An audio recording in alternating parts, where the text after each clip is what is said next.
हमारी साध संग नानक जस गायो। जो प्रभ की अत प्यारी। फेर वसाया फेर वाण सतगुर खाडूर। जप तप संजम नाल तुध होर मोच गरूर। लब बिनाहे मानसा ज्यों पानी बूर।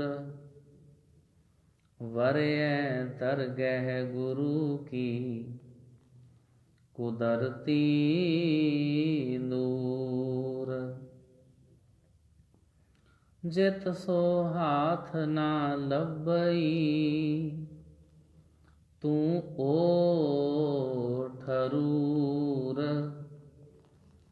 नौ निध नाम निधान है तुध विच भरपूर। निंदा तेरी जो करे सो वंझै चूर। नेड़े दिसै मात लोक तुध सुझै दूर। फेर वसाया फेर वान सतगुर खाडूर।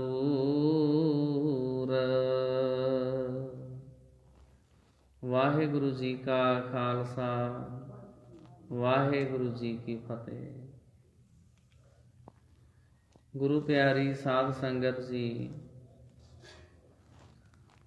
गुरु अंगद साहब का जीवन बिरतांत बहुत महानता वाला है। गुरु नानक साहब के पहले उत्तराधिकारी होने करके गुरु अंगद साहब ने सिख लहर की अगवाई बड़े सुघड़ तरीके नाल की। श्री गुरु नानक साहब जी दियां दो अमोलक वस्तुआं गुरु अंगद साहब नूं मिलियां।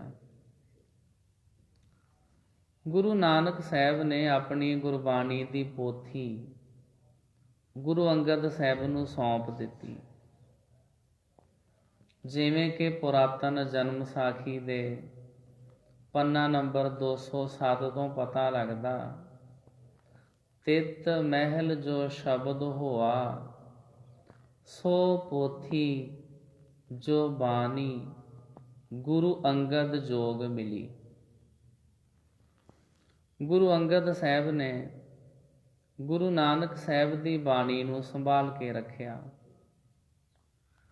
जो उन्होंने अपने उत्तराधिकारी गुरु अमरदास जी नूं दे के नवी प्रथा तोरी, जिस नाल श्री गुरु ग्रंथ साहब जी के संकलन का काम संभव हो सकिया।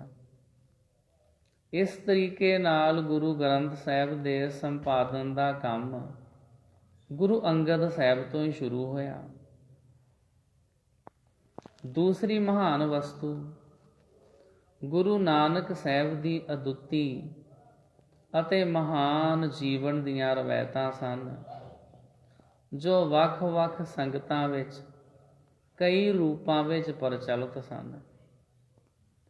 गुरु अंगद साहब ने गुरु नानक साहब जी दीयां रवायतां संकलन करके जन्म साखी लिखवाई। साडी बदकिस्मती है कि वो असल रूप विच साडे तक नहीं पहुंची। ਉਹਦੇ ਵਿੱਚ मिलावट हो गई सी। उस साखी ਦੇ ਵਿੱਚ ਜਦੋਂ ਆਪਾਂ ਇੱਧਰੋਂ ਜਲੰਧਰ ਤੋਂ ਅੰਮ੍ਰਿਤਸਰ ਸਾਹਿਬ ਵੱਲ ਨੂੰ ਜਾਂਦੇ ਹਾਂ, ਰਾਹ ਦੇ ਵਿੱਚ ਜਿਹੜਾ ਇੱਕ ਨਗਰ ਆਉਂਦਾ ਹੈ ਜੰਡਿਆਲਾ ਗੁਰੂ, ਉੱਥੋਂ ਦਾ ਰਹਿਣ ਵਾਲਾ ਇੱਕ ਬੰਦਾ ਸੀ, ਉਹਦਾ ਨਾਮ ਸੀ ਭਾਈ ਹਿੰਦਾਲ। ਇਹ ਗੁਰੂ ਅੰਗਦ ਸਾਹਿਬ ਜੀ ਦੀ ਲਿਖਵਾਈ ਹੋਈ ਜਿਹੜੀ ਪੋਥੀ ਸੀ ਜਨਮ ਸਾਖੀ, ਉਹਦੇ ਹੱਥ ਆ ਗਈ ਸੀ। ਉਹਨੇ ਉਹਦਾ ਇਕੱਲਾ ਇਕੱਲਾ ਪੇਜ ਪਾੜ ਕੇ ਬਿਆਸ ਦਰਿਆ ਵਿੱਚ ਸੁੱਟ ਦਿੱਤਾ ਸੀ। ਫਿਰ ਉਹਨੇ ਆਪਣੀ ਮਰਜ਼ੀ ਦੇ ਨਾਲ ਇਤਿਹਾਸ ਲਿਖਿਆ, ਜਿਹਦੇ ਵਿੱਚ ਉਹਨੇ ਆਪਣੇ ਵੱਡੇ ਵਡੇਰਿਆਂ ਦੀਆਂ ਸਾਖੀਆਂ, ਆਪਣੇ ਵੱਡੇ ਵਡੇਰੇ ਜਿਹੜੇ ਉਹਦੇ ਹਿੰਦਾਲੀ ਹੋਏ ਨੇ, ਉਹਨਾਂ ਦੀਆਂ ਕਰਾਮਾਤਾਂ ਉਸ ਪੋਥੀ ਦੇ ਵਿੱਚ ਲਿਖ ਦਿੱਤੀਆਂ। ਗੁਰੂ ਅੰਗਦ ਸਾਹਿਬ ਨੇ ਕਈ ਮਹਾਨ ਕੰਮ ਕੀਤੇ।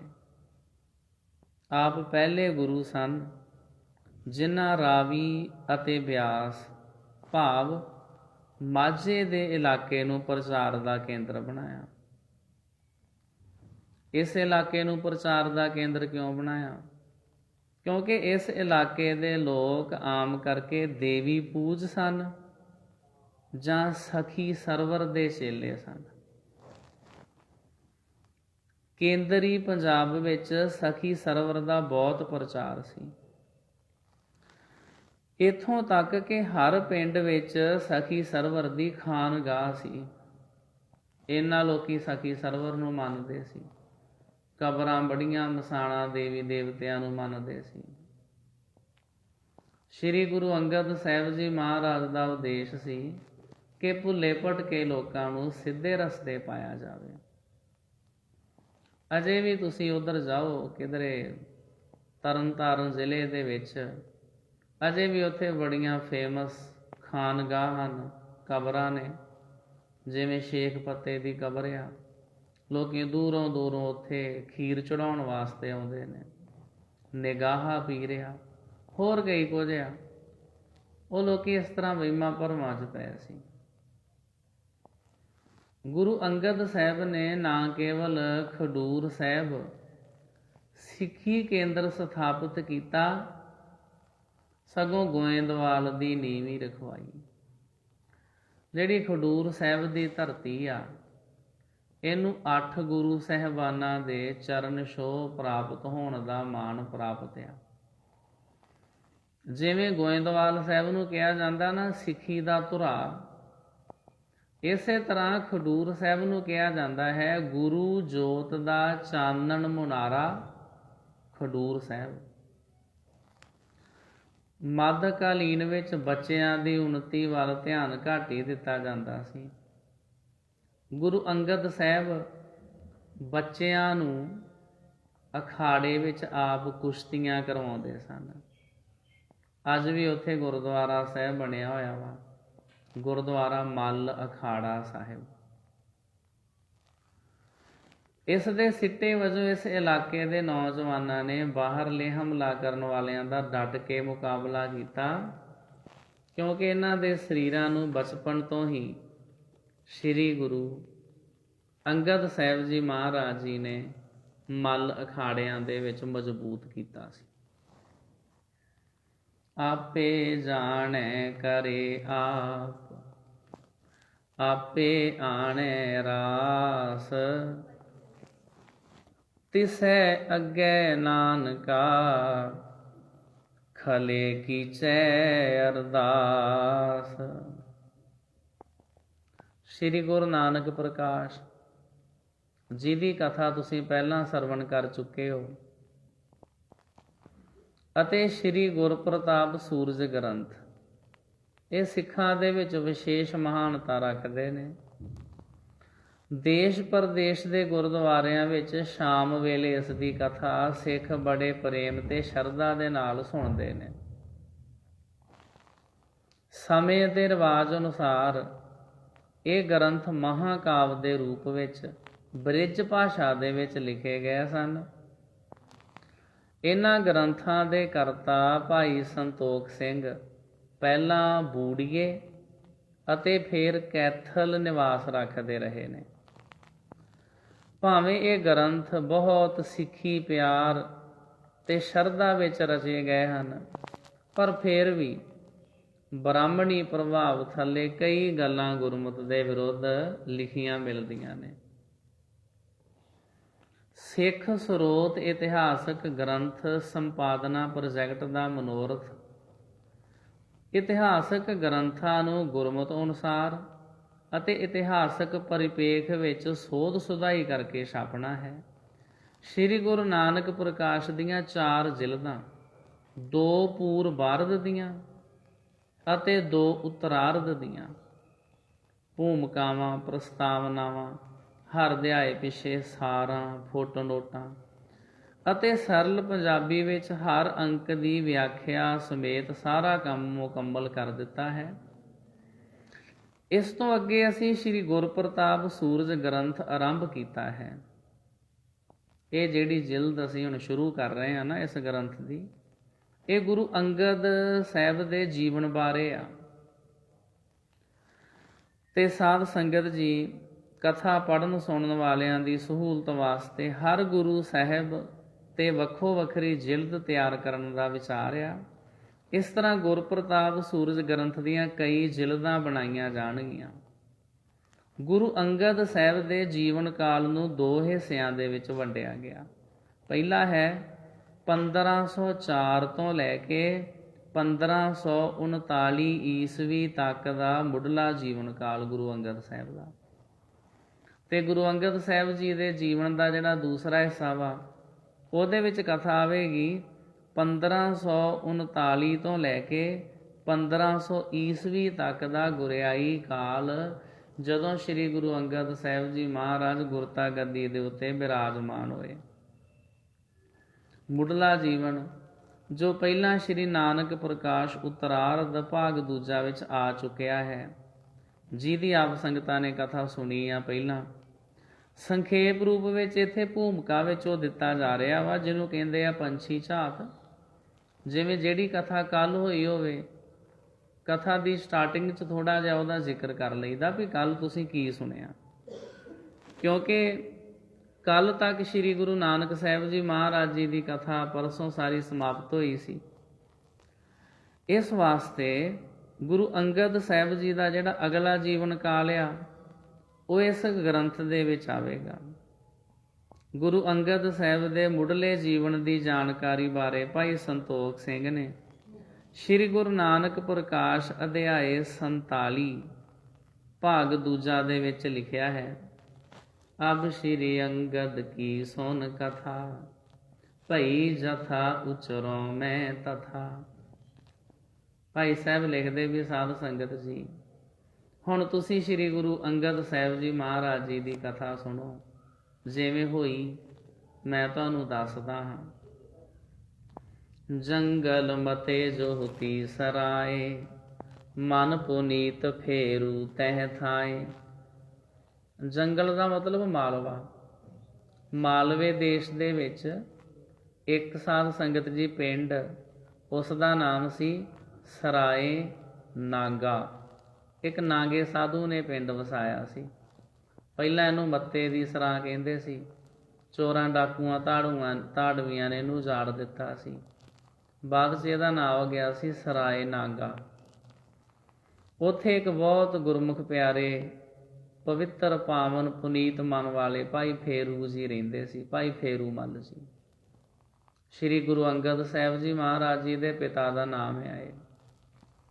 ਤਹਿਨ ਗੋਤ ਛਤਰੀ ਜਿਹ ਜਾਤੀ, ਕਰਮ ਧਰਮ ਮੈਂ ਸਰਬ ਬਖਿਆਤੀ। ਇਹਨਾਂ ਦੀ 63 ਗੋਤ ਸੀ, ਖੱਤਰੀਆਂ ਦੇ ਵਿੱਚੋਂ ਸਨ ਤੇ ਬਹੁਤ ਧਾਰਮਿਕ ਕਰਮ ਕਰਦੇ ਸੀ। ਸਾਰੇ ਲੋਕਾਂ ਵਿੱਚ ਬੜੇ ਪ੍ਰਸਿੱਧ ਸਨ। ਤਿਹ ਘਰ ਜਨਮਿਓ ਸੁਤ ਸੁਖਦਾਈ, ਲਹਿਣਾ ਨਾਮ ਤਰਿਓ ਹਿਤ ਲਾਈ।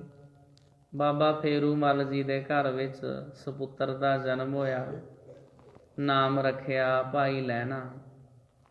14 ਬਰਖ ਆਰ ਬਲ ਹੋਈ, ਜਿਨੈ ਬੇਕਾਰ ਨਾ ਪਰਸਿਓ ਕੋਈ।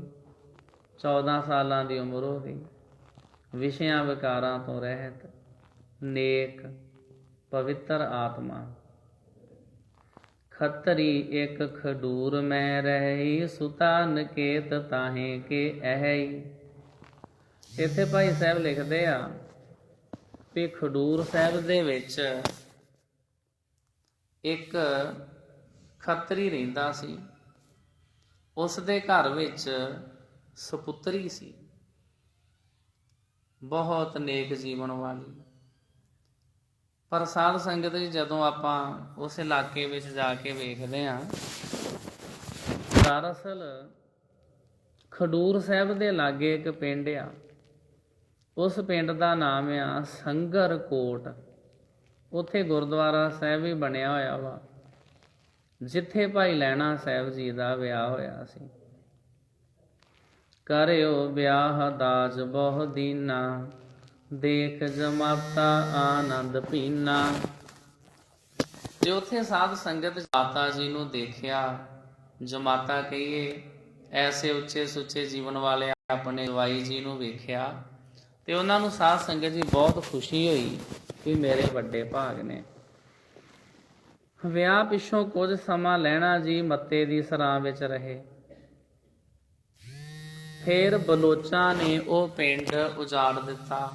ਉਹ ਇਸ ਜਥੇ ਦੇ ਮੁਖੀ ਸਨ ਅਤੇ ਬਾਬਾ ਫੇਰੂ ਮੱਲ ਜੀ ਹੀ ਸਾਰੇ ਜਥੇ ਨੂੰ ਲੈ ਕੇ ਤੇ ਜਵਾਲਾ ਦੇਵੀ ਦੇ ਦਰਸ਼ਨ ਕਰਨ ਵਾਸਤੇ ਜਾਂਦੇ ਹੁੰਦੇ ਸੀ। ਜਦੋਂ ਉਹਨਾਂ ਦੇ ਪਿਤਾ ਜੀ ਅਕਾਲ ਚਲਾਣਾ ਕਰ ਗਏ ਤੇ ਪਿੱਛੋਂ ਫਿਰ ਭਾਈ ਲਹਿਣਾ ਜੀ ਇਸ ਜਥੇ ਦੇ ਮੁਖੀ ਬਣ ਗਏ। ਖਡੂਰ ਸਾਹਿਬ ਵਿੱਚ ਇੱਕ ਸਿੱਖ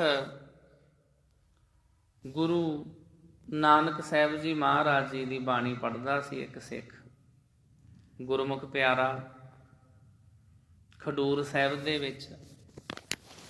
ਲਹਿਣਾ ਜੀ ਉਸ ਤੋਂ ਬਾਣੀ ਸੁਣ ਕੇ ਬਹੁਤ ਪ੍ਰਭਾਵਿਤ ਹੋਏ। ਭਾਈ ਸੰਤੋਖ ਸਿੰਘ ਜੀ ਲਿਖਦੇ ਨੇ, ਏਕ ਸਿੱਖ ਸ਼੍ਰੀ ਨਾਨਕ ਕੇਰਾ, ਰਹਿ ਖਡੂਰ ਜਿਸ ਪ੍ਰੇਮ ਕਨੇਰਾ। ਉਹ ਐਸਾ ਮਹਾਨ ਗੁਰੂ ਦਾ ਪਿਆਰਾ ਸਿੱਖ ਜਿਸ ਦਾ ਸ਼੍ਰੀ ਗੁਰੂ ਨਾਨਕ ਸਾਹਿਬ ਜੀ ਮਹਾਰਾਜ ਨਾਲ ਬਹੁਤ ਪਿਆਰ ਸੀ। ਪੜ੍ਹੈ ਸਦੀਵ ਗੁਰੂ ਕੀ ਬਾਣੀ, ਸੇਵ ਆਨ ਕੀ ਹਿਰਦੇ ਨ ਆਨੀ। ਬਹੁਤ ਗੁਰੂ ਸਾਹਿਬ ਦੀ ਪਿਆਰ ਨਾਲ ਬਾਣੀ ਪੜ੍ਹੇ, ਇੱਕ ਦੀ ਸੇਵਾ ਕਰੇ, ਹੋਰ ਕਿਸੇ ਨੂੰ ਆਪਣੇ ਹਿਰਦੇ ਵਿੱਚ ਨਾ ਲਿਆਵੇ। ਸ਼ਰਧਾ ਸ਼੍ਰੀ ਨਾਨਕ ਪਗ ਮਾਹੀ, ਪ੍ਰੇਮਾਨੰਦ ਰਹੇ ਨਿਤ ਤਾਹੀ। ਗੁਰੂ ਨਾਨਕ ਸਾਹਿਬ ਜੀ ਦੇ ਚਰਨਾਂ ਦਾ ਪਿਆਰਾ ਸੀ, ਪ੍ਰੇਮ ਦੇ ਨਾਲ ਆਪਣਾ ਸਮਾਂ ਬਤੀਤ ਕਰਦਾ ਪ੍ਰੇਮਾਨੰਦ 'ਚ। ਏਕ ਦਿਵਸ ਮੈਂ ਇੱਕ ਮਨ ਹੋਈ, ਬਾਣੀ ਪੜ੍ਹੈ ਪ੍ਰੇਮ ਜੁਤ ਸੋਈ। ਇੱਕ ਦਿਨ ਇੱਕ ਮਨ ਇੱਕ ਚਿਤ ਹੋ ਕੇ ਇਹ ਗੁਰੂ ਦਾ ਪਿਆਰਾ ਬਹੁਤ ਪਿਆਰ ਨਾਲ ਬਾਣੀ ਪੜ੍ਹ ਰਿਹਾ। ਸੁਣੇ ਸ਼ਬਦ ਸ਼੍ਰੀ ਲਹਿਣੇ ਜਬ ਹੀ, ਜਾਗਿਓ ਹਿਰਦੇ ਪ੍ਰੇਮ ਬਹੁ ਤਬ ਹੀ। ਜਦੋਂ ਭਾਈ ਲਹਿਣਾ ਜੀ ਨੇ ਪਿਆਰ ਨਾਲ ਇਹ ਸ਼ਬਦ ਸੁਣੇ, ਉਹਨਾਂ ਦੇ ਹਿਰਦੇ ਵਿੱਚ ਬਹੁਤ ਪ੍ਰੇਮ ਪੈਦਾ ਹੋਇਆ। ਸਿੱਖ ਹਕਾਰਿਓ ਬੂਝਿਓ ਤਾਂ ਕੋ, ਤੁਮ ਜੋ ਪੜ੍ਹਤ ਸ਼ਬਦ ਕਹੋ ਕਾਂ ਕੋ। ਇਸ ਸਿੱਖ ਦੇ ਕੋਲੋਂ ਭਾਈ ਲਹਿਣਾ ਸਾਹਿਬ ਜੀ ਨੇ ਪੁੱਛਿਆ ਵੀ ਗੁਰਮੁਖਾ, ਇਹ ਜਿਹੜੇ ਤੂੰ ਸ਼ਬਦ ਪੜ੍ਹਦਾ ਹੈ ਇਹ ਕਿਹਨਾਂ ਦੇ ਹਨ? ਸਿੱਖ ਕਹੋ ਗੁਰ ਨਾਨਕ ਮੇਰਾ, ਪੜ੍ਹੋ ਸ਼ਬਦ ਤਿਨ ਕੋ ਮੈਂ ਚੇਰਾ। ਮੈਂ ਸ਼੍ਰੀ ਗੁਰੂ ਨਾਨਕ ਸਾਹਿਬ ਜੀ ਮਹਾਰਾਜ ਦਾ ਸਿੱਖ ਹਾਂ, ਮੈਂ ਉਹਨਾਂ ਦੇ ਸ਼ਬਦ ਪੜ੍ਹਦਾ ਹਾਂ। ਇਸ ਗੁਰਮੁਖ ਪਿਆਰੇ ਨੇ ਸਾਧ ਸੰਗਤ ਜੀ ਜਵਾਬ ਦਿੱਤਾ, ਤਬ ਲਹਿਨੇ ਮਨ ਮੈਂ ਗਿਣੀ, ਜਿਸ ਕੇ ਐਸੇ ਬੈਨ, ਗੁਰੂ ਘਰੋਂ ਤਾਂ ਕੋ ਅਬੈ, ਸੁਨਤ ਹੋਤ ਮਨ ਚੈਨ। ਭਾਈ ਲਹਿਣਾ ਜੀ ਨੇ ਆਪਣੇ ਮਨ ਵਿੱਚ ਵਿਚਾਰ ਲਿਆ, ਜਿਸ ਗੁਰੂ ਸਾਹਿਬ ਜੀ ਦੀ ਐਸੀ ਮਹਾਨ ਪਾਵਨ ਪਵਿੱਤਰ ਬਾਣੀ ਹੈ, ਉਸ ਨੂੰ ਮੈਂ ਵੀ ਗੁਰੂ ਧਾਰਨ ਕਰਾਂਗਾ। ਖਡੂਰ ਵਿੱਚ ਰਹਿੰਦਿਆਂ ਉਸ ਸਾਲ ਜਦੋਂ ਜਥੇ ਦੇ ਨਾਲ ਉਹਨਾਂ ਨੇ ਜਵਾਲਾ ਮਾਤਾ ਦੇ ਜਾਣਾ ਸੀ, ਤਾਂ ਉਹ ਕਰਤਾਰਪੁਰ ਦੇ ਰਸਤੇ ਵੱਲ ਦੀ ਚੱਲ ਪਏ। ਕਰਤਾਰਪੁਰ ਜਿਹੜਾ ਪਾਕਿਸਤਾਨ ਦੇ ਵਿੱਚ ਆ। ਜਦੋਂ ਲਹਿਣਾ ਜੀ ਕਰਤਾਰਪੁਰ ਪਹੁੰਚੇ ਤਾਂ ਸਬੱਬੀ ਇੱਕ ਬੰਦਾ ਮਿਲਿਆ ਜੋ ਵਾਸਤਵ ਵਿੱਚ ਗੁਰੂ ਨਾਨਕ ਜੀ ਹੀ ਸਨ। ਲਹਿਣਾ ਜੀ ਨੇ ਉਸ ਨੂੰ ਪੁੱਛਿਆ ਕਿ ਨਾਨਕ ਜੀ ਕਿੱਥੇ ਮਿਲਣਗੇ। ਤਾਂ ਗੁਰੂ ਨਾਨਕ ਜੀ ਲਹਿਣਾ ਜੀ ਦੀ ਘੋੜੀ ਦੇ ਅੱਗੇ ਅੱਗੇ ਪੈਦਲ ਚੱਲ ਕੇ ਉਸ ਨੂੰ ਆਪਣੇ ਸਥਾਨ ਉੱਤੇ ਲੈ ਆਏ ਅਤੇ ਆਪ ਪਿਛਲੇ ਪਾਸੇ ਦੀ ਜਾ ਕੇ ਗੱਦੀ ਉੱਤੇ ਬੈਠ ਗਏ। ਭਾਈ ਲਹਿਣਾ ਜੀ ਨੂੰ ਇਹ ਵੇਖ ਕੇ ਬੜਾ ਪਛਤਾਵਾ ਹੋਇਆ ਕਿ ਉਹ ਆਪ ਘੋੜੀ ਉੱਤੇ ਬੈਠ ਕੇ ਆਏ ਤੇ ਗੁਰੂ ਨਾਨਕ ਜੀ ਅੱਗੇ ਅੱਗੇ ਪੈਦਲ ਚੱਲ ਕੇ ਗਏ ਨੇ। ਭਾਈ ਸੰਤੋਖ ਸਿੰਘ ਜੀ ਲਿਖਦੇ ਨੇ, ਸ਼ਰਨ ਸ਼ਰਨ ਕਹਿ ਬੰਧਨ ਕੀਨੀ, ਹੱਥ ਸ਼ਰਧਾ ਮੈਂ ਮਤ ਜਿਹ ਪੀਨੀ। ਬੇਨਤੀ ਕੀਤੀ, ਮੈਂ ਸਤਿਗੁਰੂ ਜੀ ਤੁਹਾਡੀ ਸ਼ਰਨ ਵਿੱਚ, ਤੁਹਾਡੀ ਸ਼ਰਨ 'ਚ ਹਾਂ। ਬਹੁਤ ਸ਼ਰਧਾ ਨਾਲ ਬੇਨਤੀ ਕੀਤੀ ਭਾਈ ਲਹਿਣਾ ਸਾਹਿਬ ਨੇ ਗੁਰੂ ਨਾਨਕ ਸਾਹਿਬ ਜੀ ਦੇ ਅੱਗੇ। ਬੈਠ ਪਛਾਨਿਓ ਹੈ ਇਹ ਸੋਈ, ਪੰਥ ਬਤਾਵਤ ਆਵਤ ਜੋਈ। ਬੈਠ ਕੇ ਪਛਾਣਿਆ, ਧਿਆਨ ਨਾਲ ਵੇਖਿਆ, ਵੇਖ ਕੇ ਸੋਚਦੇ ਵੀ ਇਹ ਤੇ ਉਹੋ ਹੀ ਨੇ ਜਿਹੜੇ ਮੈਨੂੰ ਰਸਤਾ ਦੱਸਦੇ ਆਏ ਨੇ। ਮੈਂ ਤੇ ਗੁਰੂ ਨਾਨਕ ਸਾਹਿਬ ਜੀ ਮਹਾਰਾਜ ਨੂੰ ਪਛਾਣ ਹੀ ਨਾ ਸਕਿਆ। ਕਾਰਨ ਇਹ ਸੀ ਕਿ ਗੁਰੂ ਨਾਨਕ ਸਾਹਿਬ ਜੀ ਕੋਈ ਖਾਸ ਚੋਲਾ ਮਾਲਾ, ਕੋਈ ਖਾਸ ਦਸਤਾਰ, ਇਹਦਾ ਕੋਈ ਖਾਸ ਕੱਪੜੇ ਨਹੀਂ ਸੀ ਪਾਉਂਦੇ। ਉਹ ਨਾ ਆਮ ਲੋਕਾਂ ਵਾਲੇ ਕੱਪੜੇ ਪਾਉਂਦੇ ਸੀ ਜਿੱਦਾਂ ਦੇ ਬਾਕੀ ਦੇ ਪਿੰਡ ਦੇ ਲੋਕੀ ਪਾਉਂਦੇ ਸੀ। ਉਹ ਪਿੰਡ ਦੇ ਲੋਕਾਂ ਦੇ ਵਿੱਚ ਰਲ ਮਿਲ ਕੇ ਰਹਿੰਦੇ ਸੀ। ਤਾਂ ਹੀ ਕਰਕੇ ਭਾਈ ਲਹਿਣਾ ਜੀ ਦੇ ਕੋਲੋਂ ਪਛਾਣੇ ਨਾ ਗਏ। ਜਿਵੇਂ ਅੱਜ ਦੇ ਜਿਹੜੇ ਬਾਬੇ ਉਹ ਦੂਰੋਂ ਹੀ ਪਛਾਣੇ ਜਾਂਦੇ ਆ ਨਾ, ਗੁਰੂ ਨਾਨਕ ਸਾਹਿਬ ਇਸ ਤਰ੍ਹਾਂ ਪਛਾਣੇ ਨਹੀਂ ਸੀ ਜਾਂਦੇ ਕਿਸੇ ਕੋਲੋਂ। ਉਹਨਾਂ ਦੀ ਲਾਈਫ ਬਹੁਤ ਸਿੰਪਲ ਸੀ, ਖੇਤੀਬਾੜੀ ਕਰਦੇ ਸੀ, ਪੈਲੀਆਂ ਵਿੱਚ ਜਾਇਆ ਕਰਨਾ। ਇਸ ਤਰ੍ਹਾਂ ਹੋਂ ਬਾਜਨ ਪਰ ਚੜਿਓ ਕੋ ਭਾਗਾ, ਪੱਗ ਸੋ ਚੱਲ ਆਏ ਮੋਰੇ ਆਗਾ। ਭਾਈ ਲਹਿਣਾ ਜੀ ਸੋਚਦੇ ਵੀ ਮੈਂ ਘੋੜੀ ਉੱਤੇ ਚੜ੍ਹ ਕੇ ਆਇਆ ਤੇ ਇਹ ਮੇਰੇ ਅੱਗੇ ਅੱਗੇ ਤੁਰੇ ਆਏ ਨੇ, ਮੈਂ ਕੋ ਭਾਗਾ ਹਾਂ, ਭੈੜੇ ਭਾਗਾਂ ਵਾਲਾ। ਇਹ ਵੱਡ ਗੁਨੈ ਸਿਮੈ ਕਿਵ ਮੇਰਾ, ਇਸ ਬਿਦ ਸੋਚਤ ਭਇਓ ਕਨੇਰਾ। ਇਹ ਤਾਂ ਮੇਰੇ ਕੋਲੋਂ ਬਹੁਤ ਵੱਡਾ ਗੁਨਾਹ ਹੋ ਗਿਆ ਹੈ। ਇਹ ਮੇਰਾ ਗੁਨਾਹ ਹੁਣ ਕਿਵੇਂ ਬਖਸ਼ਿਆ ਜਾਵੇਗਾ। ਸ਼੍ਰੀ ਨਾਨਕ ਸਭ ਮਨ ਕੀ ਜਾਨੀ, ਕਿਰਪਾ ਨਿਧਾਨ ਕਹੀ ਮ੍ਰਿਦ ਬਾਨੀ। ਗੁਰੂ ਨਾਨਕ ਸਾਹਿਬ ਜੀ ਮਹਾਰਾਜ ਜੀ ਨੇ ਭਾਈ ਲਹਿਣਾ ਜੀ ਦੇ ਦਿਲ ਦੀ ਜਾਣ ਲਈ ਪਿਆਰੇ ਬਚਨ ਕਹੇ। ਪੁਰਖਾ ਕੁਸ਼ਲ ਤੁਮਾਰੇ ਅਹੇ, ਸੁਣਤ ਸ਼੍ਰੋਣ ਲਹਿਣੇ ਬਚ ਕਹੇ। ਗੁਰੂ ਨਾਨਕ ਸਾਹਿਬ ਨੇ ਪੁੱਛਿਆ, ਪੁਰਖਾ ਠੀਕ ਠਾਕ ਹੈ, ਕੁਸ਼ਲ ਹੈ? ਤੁਮ ਦਰਸ਼ਨ ਤੇ ਪਰਮ ਆਨੰਦਾ, ਪ੍ਰਾਪਤ ਭਇਓ ਮੋਹੇ ਸੁਖ ਕੰਦਾ। ਭਾਈ ਲਹਿਣਾ ਜੀ ਨੇ ਕਿਹਾ, ਜੀ ਤੁਹਾਡੇ ਦਰਸ਼ਨ ਕੀਤੇ ਹੁਣ ਤੇ ਆਨੰਦ ਹੀ ਆਨੰਦ ਹੈ। ਸਤਿਗੁਰੂ ਜੀ ਤੁਹਾਡੇ ਦਰਸ਼ਨ, ਤੁਸੀਂ ਮੈਨੂੰ ਸੁੱਖਾਂ ਦਾ ਮੂਲ ਪ੍ਰਾਪਤ ਹੋ ਗਏ ਹੋ। ਵੇਖ ਭਗਤ ਦੇਵੀ ਕੋ ਸਭ ਹੀ, ਕਰ ਵਿਚਾਰ ਕੋ ਤਿਆਗਿਓ ਤਬ ਹੀ। ਭਾਈ ਲਹਿਣਾ ਜੀ ਕਹਿਣ ਲੱਗੇ, ਮੈਨੂੰ ਆਪਣੀ ਮੰਜ਼ਿਲ ਮਿਲ ਗਈ ਹੈ, ਹੁਣ ਮੈਂ ਕਿਤੇ ਵੀ ਨਹੀਂ ਜਾਣਾ, ਕਿਸੇ ਜਵਾਲਾ ਦੇਵੀ ਤਿਆਗਕ ਦੇ ਕਿਤੇ ਨਹੀਂ ਜਾਇਆ ਕਰਨਾ। ਜਿਹੜੇ ਉਹ ਲਾਲ ਰੰਗ ਦੇ ਕੱਪੜੇ ਪਾਏ ਸੀ ਦੇਵੀ ਦੇ ਭਗਤਾਂ ਵਾਲੇ, ਉਹ ਸਭ ਕੁਝ ਲਾ ਦਿੱਤਾ। ਕਹਿਣ ਲੱਗੇ, ਨਹੀਂ, ਅੱਜ ਤੋਂ ਬਾਅਦ ਤੁਹਾਡਾ ਸਿੱਖ ਬਣ ਗਿਆ, ਅੱਜ ਤੋਂ ਬਾਅਦ ਹੁਣ ਦੇਵੀ ਦੇਵਤਿਆਂ ਦੇ ਅੱਗੇ ਮੱਥਾ ਨਹੀਂ ਟੇਕਿਆ ਕਰਨਾ। ਲਹਿਣਾ ਜੀ ਗੁਰੂ ਜੀ ਦੇ ਦਰਸ਼ਨ ਕਰਕੇ ਐਸੇ ਨਿਹਾਲ ਹੋਏ ਕਿ ਉਹਨਾਂ ਨੇ ਜਵਾਲਾ ਮਾਤਾ ਦੇ ਜਾਣ ਦਾ ਵਿਚਾਰ ਹੀ ਛੱਡ ਦਿੱਤਾ ਤੇ ਵਾਪਸ ਆਪਣੇ ਘਰ ਆ ਗਏ। ਘਰ ਆ ਕੇ ਉਹ ਰਾਤ ਕੱਟ ਕੇ ਅਗਲੇ ਦਿਨ ਗੁਰੂ ਨਾਨਕ ਜੀ ਕੋਲ ਜਾਣ ਲਈ ਚੱਲ ਪਏ। ਗੁਰੂ ਜੀ ਖੇਤ ਵਿੱਚ ਕੰਮ ਕਰ ਰਹੇ ਸਨ। ਲਹਿਣਾ ਜੀ ਉੱਥੇ ਪੁੱਜੇ ਤਾਂ ਗੁਰੂ ਜੀ ਨੇ ਪਹਿਲਾਂ ਉਸ ਨੂੰ ਝੋਨੇ ਵਿੱਚੋਂ ਨਦੀਨ ਕੱਢਣ ਲਈ ਲਾ ਦਿੱਤਾ ਤੇ ਫਿਰ ਉਸ ਨੂੰ ਨਦੀਨ ਦੀ ਚਿੱਕੜ ਨਾਲ ਭਰੀ ਪੰਡ ਚੁਕਾ ਕੇ ਘਰੇ ਲੈ ਜਾਣ ਲਈ ਕਿਹਾ। ਇਸ ਚਿੱਕੜ ਨਾਲ ਭਰੀ ਹੋਈ ਪੰਡ ਨਾਲ ਲਹਿਣਾ ਜੀ ਦੇ ਕੀਮਤੀ ਕੱਪੜੇ ਖਰਾਬ ਹੋ ਗਏ।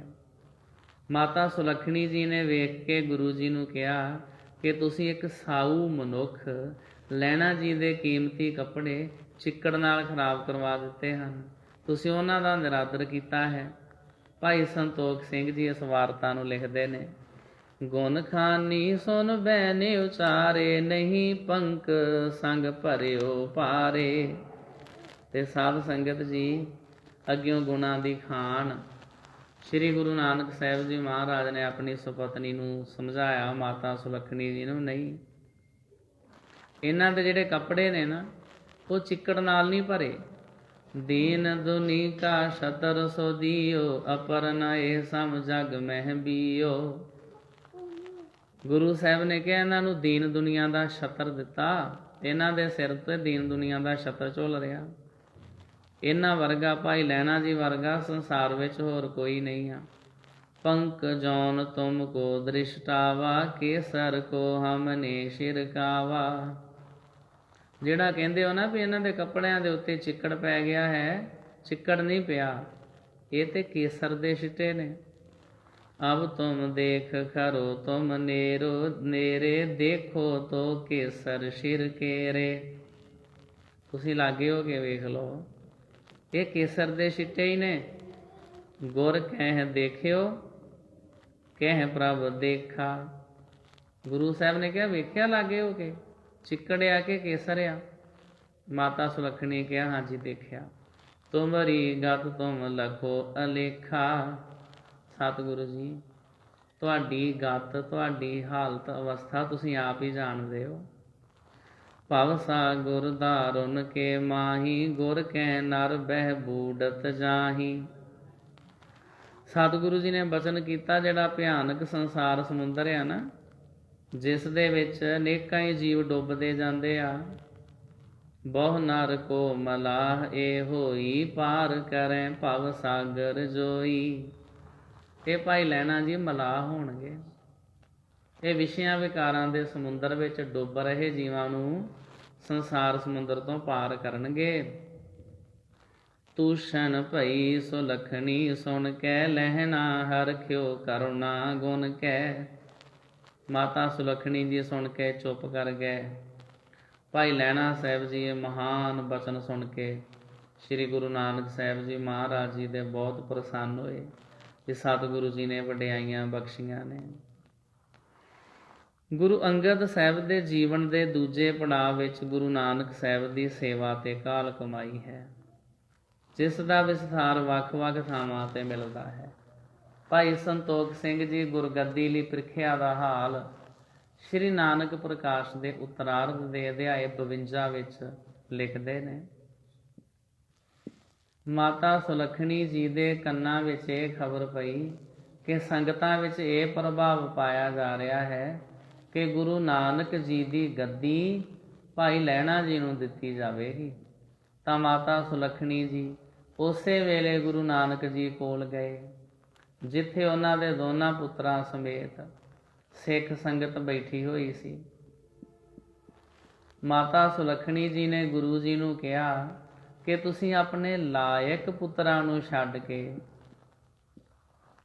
ਗੱਦੀ ਬਾਰੇ ਉਲਟੀ ਸੋਚ ਕਿਉਂ ਸੋਚੀ ਹੋਈ ਹੈ?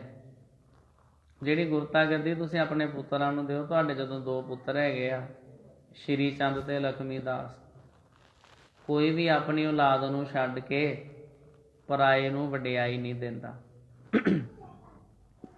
ਉਸ ਵਕਤ ਇੱਕ ਬਿੱਲੀ ਅੱਧ ਚੱਬੀ ਹੋਈ ਚੂਹੀ ਰਸਤੇ ਵਿੱਚ ਸੁੱਟ ਕੇ ਚਲੀ ਗਈ। ਗੁਰੂ ਨਾਨਕ ਜੀ ਨੇ ਆਪਣੇ ਪੁੱਤਰ ਸ਼੍ਰੀ ਚੰਦ ਨੂੰ ਚੂਹੀ ਚੁੱਕ ਕੇ ਪਰੇ ਸੁੱਟਣ ਦਾ ਹੁਕਮ ਦਿੱਤਾ, ਪਰ ਉਸਨੇ ਗੁਰੂ ਜੀ ਦੀ ਆਗਿਆ ਨੂੰ ਟਾਲ ਦਿੱਤਾ। ਉਸ ਤੋਂ ਬਾਅਦ ਗੁਰੂ ਜੀ ਨੇ ਲਖਮੀ ਦਾਸ ਨੂੰ ਕਿਹਾ ਕਿ ਇਹ ਚੂਹੀ ਪਰੇ ਸੁੱਟ ਆਵੋ, ਤਾਂ ਉਸਨੇ ਕਿਹਾ ਕਿ ਮੈਂ ਹੋਰ ਕਿਸੇ ਕੋਲੋਂ ਚੁਕਵਾ ਦਿੰਦਾ ਹਾਂ।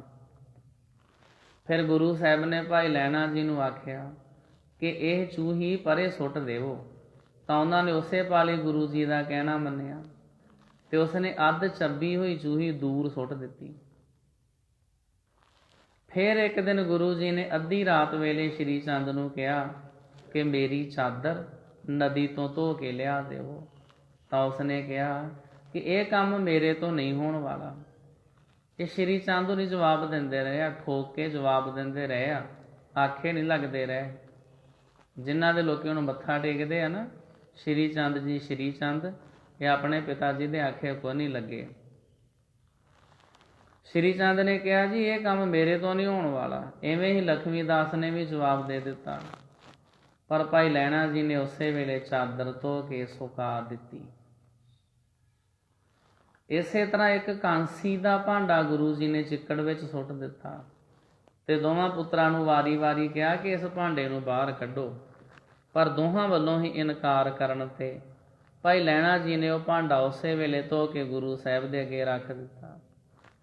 ਇਵੇਂ ਹੋਰ ਕਈ ਪ੍ਰੀਖਿਆਵਾਂ ਲੈਣ ਤੋਂ ਬਾਅਦ ਗੁਰੂ ਜੀ ਨੇ ਭਾਈ ਲਹਿਣਾ ਜੀ ਨੂੰ ਆਪਣੀ ਗੁਰਗੱਦੀ ਸੌਂਪ ਦਿੱਤੀ। ਗੁਰੂ ਸਾਹਿਬ ਸੰਗਤਾਂ ਨੂੰ ਇਹ ਵਿਖਾਉਣਾ ਚਾਹੁੰਦੇ ਸੀ ਵੀ ਕੱਲ੍ਹ ਨੂੰ ਕੋਈ ਇਹ ਨਾ ਕਵੇ ਕਿ ਗੁਰਤਾ ਗੱਦੀ ਪੁੱਤਰਾਂ ਨੂੰ ਕਿਉਂ ਨਹੀਂ ਦਿੱਤੀ। ਪੁੱਤਰ ਗੁਰਤਾ ਗੱਦੀ ਲੈਣ ਦੇ ਯੋਗ ਹੈ ਨਹੀਂ ਸੀ, ਲਾਇਕ ਹੈ ਨਹੀਂ ਸੀ, ਆਖੇ ਨਹੀਂ ਸੀ ਲੱਗਦੇ। ਜੇ ਕੋਈ ਬੱਚਾ ਆਪਣੇ ਪਿਤਾ ਦੇ ਆਖੇ ਨਾ ਲੱਗੇ ਤੇ ਪਿਤਾ ਜੀ ਖੁਸ਼ ਹੋ ਸਕਦੇ ਆ, ਨਹੀਂ ਹੁੰਦੇ। ਤਾਂ ਕਰਕੇ ਗੁਰੂ ਸਾਹਿਬ ਨੇ ਨਹੀਂ ਗੁਰਤਾ ਗੱਦੀ ਦਿੱਤੀ। ਇਵੇਂ ਹੋਰ ਕਈ ਪ੍ਰੀਖਿਆਵਾਂ ਲੈਣ ਤੋਂ ਬਾਅਦ ਗੁਰੂ ਜੀ ਨੇ ਭਾਈ ਲਹਿਣਾ ਜੀ ਨੂੰ ਆਪਣੀ ਗੁਰਗੱਦੀ ਸੌਂਪ ਦਿੱਤੀ ਤੇ ਕਿਹਾ, ਅੱਜ ਤੋਂ ਤੁਹਾਡਾ ਨਾਮ ਅੰਗਦ ਹੋਵੇਗਾ, ਕਿਉਂਕਿ ਤੁਸਾਂ ਨੂੰ ਅਸੀਂ ਆਪਣੇ ਅੰਗਾਂ ਤੋਂ ਬਣਾਇਆ ਹੈ। ਅੰਗਦ ਦਾ ਅਰਥ ਹੁੰਦਾ ਵਾ ਸਰੀਰ ਦਾ ਅੰਗ। ਭਾਈ ਲਹਿਣਾ ਜੀ ਤੁਸੀਂ ਸਾਡੇ ਸਰੀਰ ਦੇ ਅੰਗ ਹੋ। ਅੰਗਦ ਨਾਮ ਆਜ ਤੇ ਹੋਈ, ਨਿਜ ਅੰਗਨ ਤੇ ਕੀਨੋ ਤੋਹੀ। ਬਲਵੰਡ ਅਤੇ ਸੱਤੇ ਦੀ ਵਾਰ ਜੋ ਗੁਰੂ ਗ੍ਰੰਥ ਸਾਹਿਬ ਵਿੱਚ ਦਰਜ ਆ, ਉਸ ਵਿੱਚ ਸੰਕੇਤ ਮਿਲਦੇ ਆ ਕਿ ਗੁਰੂ ਜੀ ਨੇ ਪੁੱਤਰਾਂ ਦੀ ਪ੍ਰੀਖਿਆ ਲਈ ਤੇ ਉਹਨਾਂ ਨੇ ਗੁਰੂ ਜੀ ਦਾ ਹੁਕਮ ਨਹੀਂ ਮੰਨਿਆ। ਇਹ ਗੁਰੂ ਗ੍ਰੰਥ ਸਾਹਿਬ ਵਿੱਚ ਲਿਖਿਆ ਵਾ, ਪੁੱਤਰੀ ਕੌਲ ਨਾ ਪਾਲਿਓ, ਕਰ ਪੀਰੋਂ ਕੰਨ ਮੋਰਟੀਐ। ਆਪਣੇ ਪਿਤਾ ਸਾਹਿਬ ਜੀ ਨੂੰ ਪਿੱਠ ਵਿਖਾਉਂਦੇ ਰਹੇ ਨਾ। ਭਾਈ ਗੁਰਦਾਸ ਜੀ ਨੇ ਭਾਈ ਲਹਿਣਾ ਜੀ ਨੂੰ ਗੁਰਗੱਦੀ ਦੇਣ ਦੇ ਸੰਬੰਧ ਵਿੱਚ ਅੰਕਿਤ ਕੀਤਾ ਹੈ। ਥਾਪਿਆ ਲਹਿਣਾ ਜੀਵ ਦੇ, ਗੁਰ ਆਈ ਸਿਰ ਛਤਰ ਫਿਰਾਇਆ। ਜੋਤੀ ਜੋਤ ਮਿਲਾਏ ਕੈ, ਸਤ ਗੁਰ ਨਾਨਕ ਰੂਪ ਵਟਾਇਆ। ਸ਼੍ਰੀ ਗੁਰੂ ਨਾਨਕ ਸਾਹਿਬ ਜੀ ਮਹਾਰਾਜ ਨੇ ਆਪਣੇ ਜਿਉਂਦੇ ਜੀ ਹੀ ਗੁਰਤਾ ਗੱਦੀ ਦੀ ਸਾਰੀ ਜ਼ਿੰਮੇਵਾਰੀ ਭਾਈ ਲਹਿਣਾ ਸਾਹਿਬ ਨੂੰ ਬਖਸ਼ਿਸ਼ ਕੀਤੀ। ਉਹਨਾਂ ਦੇ ਸੀਸ ਦੇ ਉੱਤੇ ਗੁਰਤਾ ਗੱਦੀ ਦਾ ਛਤਰ ਝੁੱਲਿਆ, ਆਪਣੀ ਜੋਤ ਜੋਤ 'ਚ ਮਿਲਾ ਦਿੱਤੀ। ਭਾਈ ਲਹਿਣਾ ਵਿੱਚ ਇੱਕ ਰੂਪ ਹੋ ਗਏ। ਗੁਰੂ ਨਾਨਕ ਸਾਹਿਬ ਨੇ ਸਮਝੋ ਜਿਵੇਂ ਰੂਪ ਹੀ ਵਟਾਇਆ ਹੋਵੇ।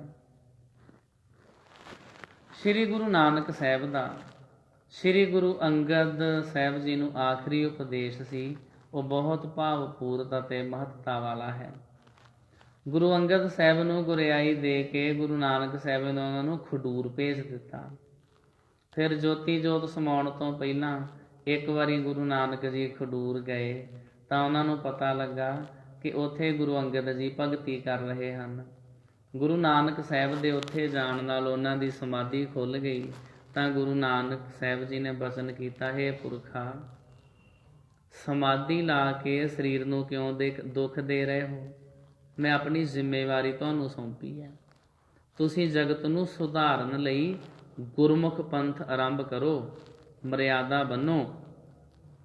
ਤੁਸੀਂ ਕੋਈ ਇੱਥੇ ਸਮਾਧੀਆਂ ਲਾਉਣ ਵਾਸਤੇ ਨਹੀਂ ਆਏ। ਵੇਖੋ ਕਿੱਡਾ ਮਹਾਨ ਬਚਨ ਆ। ਗੁਰੂ ਨਾਨਕ ਸਾਹਿਬ ਜੀ ਆਪ ਖਡੂਰ ਸਾਹਿਬ ਗਏ, ਉੱਥੇ ਭਾਈ ਲਹਿਣਾ ਸਾਹਿਬ ਜੀ ਨੂੰ ਜਾ ਕੇ ਦੱਸਿਆ, ਗੁਰੂ ਅੰਗਦ ਸਾਹਿਬ ਨੂੰ ਸਮਝਾਇਆ ਵੀ ਤੁਸੀਂ ਇੱਕ ਬਹੁਤ ਵੱਡੀ ਜ਼ਿੰਮੇਵਾਰੀ ਨਿਭਾਉਣੀ ਆ।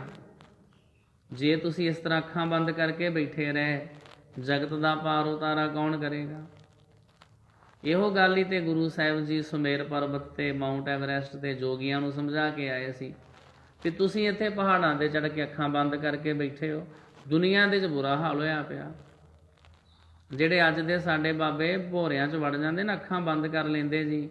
ਅਸੀਂ 2.5 ਘੰਟੇ ਸਿਮਰਨ ਕਰਦੇ ਹਾਂ, ਜੇ ਅਸੀਂ ਜੋ ਲਾਈਟਾਂ ਬੰਦ ਕਰਕੇ ਅੱਖਾਂ ਬੰਦ ਕਰਕੇ ਅਸੀਂ ਬਹਿੰਦੇ, ਅਸੀਂ ਫਿਰ ਉੱਠਦੇ ਹੀ ਨਹੀਂ।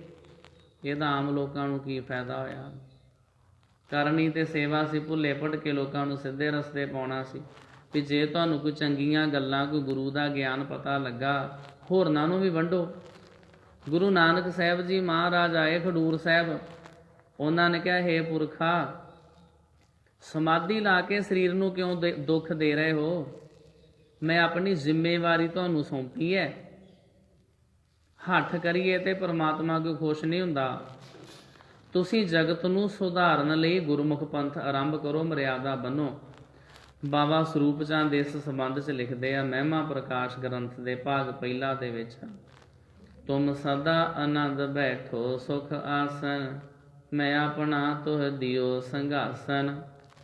ਅਬ ਜਗ ਕੋ ਉਪਦੇਸ਼ ਹਰ ਕਰੋ, ਗੁਰਮੁਖ ਪੰਥ ਜਗਤ ਮੋ ਧਰੋ। ਜਗਤ ਦੇ ਲੋਕਾਂ ਨੂੰ ਉਪਦੇਸ਼ ਦਿਓ। ਅਬ ਮਰਿਆਦ ਪੰਥ ਕੀ ਕਰੋ, ਯਹ ਆਗਿਆ ਮੇਰੀ ਮਨ ਧਰੋ। ਗੁਰੂ ਅੰਗਦ ਸਾਹਿਬ ਦੀ ਗੁਰਿਆਈ ਦਾ ਸਮਾਂ 1539 ਤੋਂ ਲੈ ਕੇ ਤੇ 1552 ਈਸਵੀ ਆ, ਜਿਹੜਾ ਸਾਧ ਸੰਗਤ ਜੀ ਇਸ ਪੋਥੀ ਦਾ ਵਿਸ਼ਾ ਹੈ। ਇਤਿਹਾਸ ਦਾ ਇਹ ਸਮਾਂ ਸਿੱਖ ਲਹਿਰ ਦੇ ਵਿਕਾਸ, ਸਿੱਖ ਧਰਮ ਦੀ ਜਥੇਬੰਦੀ ਅਤੇ ਗੁਰ ਇਤਿਹਾਸ ਨਿਰੂਪਣ ਦੇ ਪੱਖ ਤੋਂ ਬਹੁਤ ਮਹਾਨਤਾ ਰੱਖਦਾ ਹੈ। ਸਿੱਖ ਧਰਮ ਦੇ ਬਾਨੀ ਗੁਰੂ ਨਾਨਕ ਸਾਹਿਬ ਦੇ ਆਪ ਪਹਿਲੇ ਉੱਤਰਾਧਿਕਾਰੀ ਸਨ ਤੇ ਗੁਰੂ ਅੰਗਦ ਸਾਹਿਬ ਨੇ ਕਈ ਪੱਖਾਂ ਤੋਂ ਸਿੱਖ ਜਥੇਬੰਦੀ ਦੀ ਸੇਧ ਨਿਰਧਾਰਿਤ ਕੀਤੀ। ਇਸ ਲਈ ਆਪ ਜੀ ਦੀ ਗੁਰਿਆਈ ਦਾ ਸਮਾਂ ਇਤਿਹਾਸਕ ਤੌਰ ਤੇ ਬਹੁਤ ਮਹੱਤਵਪੂਰਨ ਹੈ, ਜੋ ਕਿ ਸ੍ਰੀ ਗੁਰੂ ਅੰਗਦ ਸਾਹਿਬ ਜੀ ਮਹਾਰਾਜ ਜੀ ਨੇ ਇੰਨੀ ਕਿਰਪਾ ਕੀਤੀ ਹੈ ਵੀ ਉਹਨਾਂ ਨੇ ਅਨੇਕਾਂ ਹੀ ਪਰਉਪਕਾਰ ਦੇ ਕਾਰਜ ਕੀਤੇ ਨੇ, ਅਨੇਕਾਂ ਜੀਵਾਂ ਦਾ ਪਾਰ ਉਤਾਰਾ ਕੀਤਾ ਹੈ। ਭੁੱਲੇ ਭਟਕਿਆਂ ਨੂੰ ਸਾਧ ਸੰਗਤ ਜੀ ਸਿੱਧੇ ਰਸਤੇ ਪਾਇਆ ਹੈ। ਸ੍ਰੀ ਗੁਰੂ ਅੰਗਦ ਸਾਹਿਬ ਜੀ ਮਹਾਰਾਜ ਜੀ ਨੇ ਫੇਰ ਵਸਾਇਆ ਫੇਰ ਆਣ ਸਤਿਗੁਰ ਖਡੂਰ। ਇਹ ਖਡੂਰ ਤੇ ਸਾਧ ਸੰਗਤ ਜੀ ਪਹਿਲਾਂ ਹੀ ਵਸਦਾ ਸੀ, ਪਰ ਉਦੋਂ ਇਹਨੂੰ ਕਹਿੰਦੇ ਹੁੰਦੇ ਸੀ ਖਹਿਰਿਆਂ ਦਾ ਖਡੂਰ। ਇੱਥੇ ਖਹਿਰੇ ਗੋਤ ਦੇ ਨਾਲ ਸੰਬੰਧਿਤ ਜ਼ਿਮੀਂਦਾਰ ਰਹਿੰਦੇ ਸੀ। ਜਦੋਂ ਇੱਥੇ ਸ੍ਰੀ ਗੁਰੂ ਅੰਗਦ ਸਾਹਿਬ ਜੀ ਮਹਾਰਾਜ ਆਏ, ਇਹ ਖਹਿਰਿਆਂ ਦੇ ਖਡੂਰ ਤੋਂ ਸ੍ਰੀ ਖਡੂਰ ਸਾਹਿਬ ਬਣ ਗਿਆ। ਸਤਿਕਾਰ ਦੇ ਨਾਲ ਲੋਕ ਇਹਨੂੰ ਨਾਲ ਸਾਹਿਬ ਸ਼ਬਦ ਵਰਤਣ ਲੱਗ ਪਏ। ਤੇ ਫੇਰਵਾਨ, ਫੇਰਵਾਨ ਦਾ ਮਤਲਬ ਆ ਬਾਬਾ ਫੇਰੂ ਮੱਲ ਜੀ ਦੇ ਸਪੁੱਤਰ। ਇਹ ਗੁਰੂ ਗ੍ਰੰਥ ਸਾਹਿਬ ਜੀ ਦੇ ਵਿੱਚ ਲਿਖਿਆ ਹੋਇਆ ਹੈ। ਫੇਰ ਵਸਾਇਆ ਫੇਰਵਾਨ ਸਤਿਗੁਰ ਖਡੂਰ, ਜਪ ਤਪ ਸੰਜਮ ਨਾਲ ਤੁਧ ਹੋਰ ਮੁੱਚ ਗਰੂਰ। ਸਤਿਗੁਰੂ ਜੀ ਇੱਥੇ ਆਣ ਕੇ ਆਪ ਜੀ ਨੇ ਸਿੱਖ ਸੰਗਤਾਂ ਨੂੰ ਦੱਸਿਆ ਅਸਲ ਜਪ ਕਿਹੜਾ ਹੈ, ਅਸਲ ਤਪ ਕਿਹੜਾ ਹੈ, ਕਿਵੇਂ ਤੁਸੀਂ ਗੁਰੂ ਦੇ ਸ਼ਬਦਾਂ ਨੂੰ ਪਿਆਰ ਨਾਲ ਜਪਣਾ, ਉਦਮ ਕਰਨਾ ਹੈ, ਆਪਣੇ ਆਪ ਨੂੰ ਵਿਕਾਰਾਂ ਵੱਲੋਂ ਰੋਕ ਕੇ ਰੱਖਣਾ ਹੈ ਅਤੇ ਆਪਣੇ ਵਿੱਚੋਂ ਗੁਰੂਰ ਕਹੀਏ ਹੰਕਾਰ ਕਿਵੇਂ ਖਤਮ ਕਰਨਾ। ਇਹ ਸ੍ਰੀ ਗੁਰੂ ਅੰਗਦ ਸਾਹਿਬ ਜੀ ਮਹਾਰਾਜ ਜੀ ਨੇ ਸੇਵਾ ਕਰਕੇ ਦੱਸਿਆ ਸੀ। ਐਸੇ ਮਹਾਨ ਸਤਿਗੁਰੂ ਸ੍ਰੀ ਗੁਰੂ ਅੰਗਦ ਸਾਹਿਬ ਜੀ ਮਹਾਰਾਜ, ਜਿਨ੍ਹਾਂ ਨੇ ਖਡੂਰ ਸਾਹਿਬ ਦੀ ਧਰਤੀ ਦੇ ਉੱਤੇ ਆਪਣੇ ਚਰਨ ਪਾਏ ਤੇ ਪ੍ਰਚਾਰ ਦਾ ਜਿਹੜਾ ਕੇਂਦਰ ਸੀ ਉਹ ਸਤਿਗੁਰ ਸੱਚੇ ਪਾਤਸ਼ਾਹ ਜੀ ਨੇ ਬਦਲ ਲਿਆ। ਕਿਉਂਕਿ ਪਹਿਲਾਂ ਸ੍ਰੀ ਗੁਰੂ ਨਾਨਕ ਸਾਹਿਬ ਜੀ ਮਹਾਰਾਜ ਉਹਨਾਂ ਨੇ ਕਰਤਾਰਪੁਰ ਸਾਹਿਬ ਨਗਰ ਵਸਾਇਆ ਸੀ, ਜਿਹੜਾ ਹੁਣ ਪਾਕਿਸਤਾਨ ਦੇ ਵਿੱਚ ਹੈ। ਉੱਥੇ ਆਣ ਕੇ ਸਿੱਖ ਸੰਗਤਾਂ ਸ੍ਰੀ ਗੁਰੂ ਨਾਨਕ ਸਾਹਿਬ ਜੀ ਮਹਾਰਾਜ ਜੀ ਦੇ ਕੋਲੋਂ ਜੋਗ ਅਗਵਾਹੀ ਲੈਂਦੀਆਂ। ਸ੍ਰੀ ਗੁਰੂ ਅੰਗਦ ਸਾਹਿਬ ਜੀ ਮਹਾਰਾਜ ਫਿਰ ਖਡੂਰ ਸਾਹਿਬ ਆ ਗਏ। ਖਡੂਰ ਸਾਹਿਬ ਆਉਣ ਦਾ ਇੱਕ ਕਾਰਨ ਇਹ ਵੀ ਸੀ ਕਿ ਜਿਹੜੇ ਗੁਰੂ ਨਾਨਕ ਸਾਹਿਬ ਜੀ ਦੇ ਪੁੱਤਰ ਸੀ, ਉਹ ਭਾਈ ਲਹਿਣਾ ਜੀ ਦੇ ਨਾਲ ਈਰਖਾ, ਦਵੈਸ਼, ਨਫ਼ਰਤ, ਜੈਲਸੀ ਨਾ ਕਰਨ। ਉਹ ਇਸ ਗੱਲ ਦੇ ਉੱਤੇ ਝਗੜਾ ਨਾ ਕਰਨ ਵੀ ਸਾਡੇ ਪਿਤਾ ਸਾਹਿਬ ਜੀ ਗੁਰੂ ਸਨ, ਤਾਂ ਕਰਕੇ ਉਹਨਾਂ ਤੋਂ ਬਾਅਦ ਹੁਣ ਗੁਰਤਾ ਗੱਦੀ ਦੇ ਉੱਤੇ ਸਾਡਾ ਕਬਜ਼ਾ ਹੋਣਾ ਚਾਹੀਦਾ। ਉਹਨਾਂ ਦੇ ਕੋਲੋਂ ਭਾਈ ਲਹਿਣਾ ਜੀ ਦਾ ਗੁਰੂ ਬਣਨਾ ਜਰਿਆ ਨਹੀਂ ਜਾਣਾ। ਤਾਂ ਕਰਕੇ ਵੀ ਇੱਕ ਕਾਰਨ ਸੀ ਕਿ ਤੁਸੀਂ ਭਾਈ ਲਹਿਣਾ ਸਾਹਿਬ ਜੀ ਇੱਕ ਨਵੇਂ ਨਗਰ ਵਿੱਚ ਜਾਓ।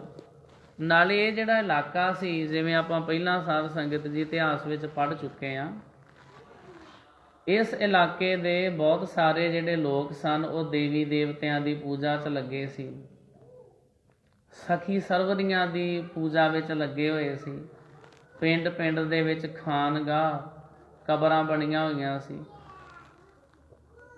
ਲੋਕੀ ਉੱਥੇ ਮੱਥੇ ਟੇਕਦੇ ਸੀ। ਸਤਿਗੁਰੂ ਸੱਚੇ ਪਾਤਸ਼ਾਹ ਜੀ ਚਾਹੁੰਦੇ ਸਨ ਭੁੱਲੇ ਭਟਕੇ ਲੋਕਾਂ ਨੂੰ ਸਿੱਧੇ ਰਸਤੇ ਪਾਇਆ ਜਾਵੇ।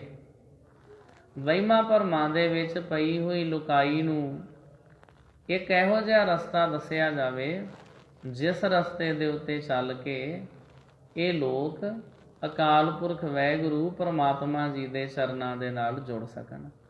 ਤਾਂ ਕਰਕੇ ਸਾਧ ਸੰਗਤ ਜੀ ਸਤਿਗੁਰੂ ਸੱਚੇ ਪਾਤਸ਼ਾਹ ਜੀ ਨੇ ਇੱਕ ਨਵਾਂ ਇਲਾਕਾ ਚੁਣਿਆ। ਫਿਰ ਖਡੂਰ ਸਾਹਿਬ ਤੋਂ ਬਾਅਦ ਗੋਇੰਦਵਾਲ ਸਾਹਿਬ, ਉੱਥੇ ਸ੍ਰੀ ਗੁਰੂ ਅਮਰਦਾਸ ਸਾਹਿਬ ਜੀ ਮਹਾਰਾਜ ਜੀ ਨੇ ਸ੍ਰੀ ਗੁਰੂ ਅੰਗਦ ਸਾਹਿਬ ਜੀ ਮਹਾਰਾਜ ਜੀ ਦੇ ਹੁਕਮਾਂ ਤੋਂ ਬਾਅਦ ਬਿਆਸ ਦਰਿਆ ਦੇ ਕੰਢੇ ਦੇ ਉੱਤੇ ਗੋਇੰਦਵਾਲ ਸਾਹਿਬ ਦੀ ਧਰਤੀ ਨੂੰ ਪ੍ਰਫੁੱਲਤ ਕੀਤਾ। ਉੱਥੇ ਸਿੱਖੀ ਦਾ ਪ੍ਰਚਾਰ ਕੀਤਾ। ਗੋਇੰਦਵਾਲ ਸਾਹਿਬ ਤੋਂ ਬਾਅਦ ਫਿਰ ਸ੍ਰੀ ਅੰਮ੍ਰਿਤਸਰ ਸਾਹਿਬ ਸ੍ਰੀ ਗੁਰੂ ਰਾਮਦਾਸ ਸਾਹਿਬ ਜੀ ਮਹਾਰਾਜ ਜੀ ਨੇ, ਸ੍ਰੀ ਗੁਰੂ ਰਾਮਦਾਸ ਸਾਹਿਬ ਜੀ ਮਹਾਰਾਜ ਤੋਂ ਬਾਅਦ ਸ੍ਰੀ ਗੁਰੂ ਅਰਜਨ ਸਾਹਿਬ ਜੀ ਮਹਾਰਾਜ ਨੇ ਕਰਤਾਰਪੁਰ ਸਾਹਿਬ ਨਗਰ, ਉੱਥੇ ਸਿੱਖੀ ਦਾ ਪ੍ਰਚਾਰ ਕੀਤਾ, ਜਿਹੜਾ ਹੈ ਆਪਣਾ ਜਲੰਧਰ ਦੇ ਕੋਲ ਆ ਕਰਤਾਰਪੁਰ ਸਾਹਿਬ। ਫਿਰ ਛੇਵੇਂ ਪਾਤਸ਼ਾਹ ਜੀ ਨੇ ਸਾਧ ਸੰਗਤ ਜੀ ਹਰਗੋਬਿੰਦਪੁਰ ਨਗਰ ਵਸਾਇਆ। ਸੱਤਵੇਂ ਪਾਤਸ਼ਾਹ ਜੀ ਨੇ ਕੀਰਤਪੁਰ ਸਾਹਿਬ ਨਗਰ ਵਸਾਇਆ, ਸ੍ਰੀ ਅਨੰਦਪੁਰ ਸਾਹਿਬ ਦੇ ਲਾਗੇ। ਅੱਠਵੇਂ ਪਾਤਸ਼ਾਹ ਸ੍ਰੀ ਗੁਰੂ ਹਰਕ੍ਰਿਸ਼ਨ ਸਾਹਿਬ ਜੀ ਮਹਾਰਾਜ ਛੋਟੀ ਆਰਜ਼ੂ ਦੇ ਵਿੱਚ ਜੋਤੀ ਜੋਤ ਸਮਾ ਗਏ, ਪਰ ਤਾਂ ਵੀ ਉਹਨਾਂ ਨੇ ਦਿੱਲੀ ਦੇ ਵਿੱਚ ਬਹੁਤ ਸਿੱਖੀ ਦਾ ਪ੍ਰਚਾਰ ਕੀਤਾ। ਨੌਵੇਂ ਪਾਤਸ਼ਾਹ ਸ੍ਰੀ ਗੁਰੂ ਤੇਗ ਬਹਾਦਰ ਸਾਹਿਬ ਜੀ ਮਹਾਰਾਜ, ਉਹ ਵੀ ਬਹੁਤ ਦੂਰ ਦੂਰ ਤੱਕ ਢਾਕਾ, ਬੰਗਾਲ ਇਤਿਆਦਿਕ, ਪਟਨਾ ਸਾਹਿਬ, ਦੂਰ ਦੂਰ ਇਲਾਕਿਆਂ ਵਿੱਚ ਪ੍ਰਚਾਰ ਕਰਨ ਵਾਸਤੇ ਜਾਂਦੇ ਰਹੇ। ਮਾਖੋਵਾਲ ਪਿੰਡ ਦੀ ਜ਼ਮੀਨ ਖਰੀਦ ਕੇ ਨਾਨਕੀ ਚੱਕ ਨਗਰ ਵਸਾਇਆ, ਜਿਸ ਨੂੰ ਫਿਰ ਸ੍ਰੀ ਗੁਰੂ ਗੋਬਿੰਦ ਸਿੰਘ ਜੀ ਮਹਾਰਾਜ ਨੇ ਪ੍ਰਫੁੱਲਤ ਕੀਤਾ ਤੇ ਨਾਨਕੀ ਚੱਕ ਤੋਂ ਉਹ ਨਗਰ ਸ੍ਰੀ ਅਨੰਦਪੁਰ ਸਾਹਿਬ ਹੋਇਆ। ਗੁਰੂ ਗੋਬਿੰਦ ਸਿੰਘ ਜੀ ਮਹਾਰਾਜ ਨੇ ਗੁਰੂ ਕਾ ਲਾਹੌਰ ਨਗਰ ਵਸਾਇਆ। ਤਾਂ ਗੁਰੂ ਸਾਹਿਬ ਜਿੱਥੇ ਜਿੱਥੇ ਜਾਂਦੇ ਰਹੇ, ਉਹਨਾਂ ਧਰਤੀਆਂ ਨੂੰ ਪਵਿੱਤਰ ਕਰਦੇ ਰਹੇ, ਉੱਥੋਂ ਦੇ ਭੁੱਲੇ ਭਟਕੇ ਲੋਕਾਂ ਨੂੰ ਸਿੱਧੇ ਰਸਤੇ ਪਾਉਂਦੇ ਰਹੇ। ਕੱਲ੍ਹ ਤੋਂ ਆਪ ਸੰਗਤਾਂ ਇਸ ਤੋਂ ਅਗਲੀਆਂ ਵਿਚਾਰਾਂ ਸਰਵਣ ਕਰੋਗੇ। ਦੂਸਰੇ ਪਾਤਸ਼ਾਹ ਧੰਨ ਧੰਨ ਸ੍ਰੀ ਗੁਰੂ ਅੰਗਦ ਸਾਹਿਬ ਜੀ ਮਹਾਰਾਜ ਜੀ ਦੀ ਲੜੀਵਾਰ ਕਥਾ ਆਰੰਭ ਹੋ ਰਹੀ ਹੈ। ਅੱਜ ਦੇ ਵਕਤ ਸਾਧ ਸੰਗਤ ਜੀ ਇਤਨੀ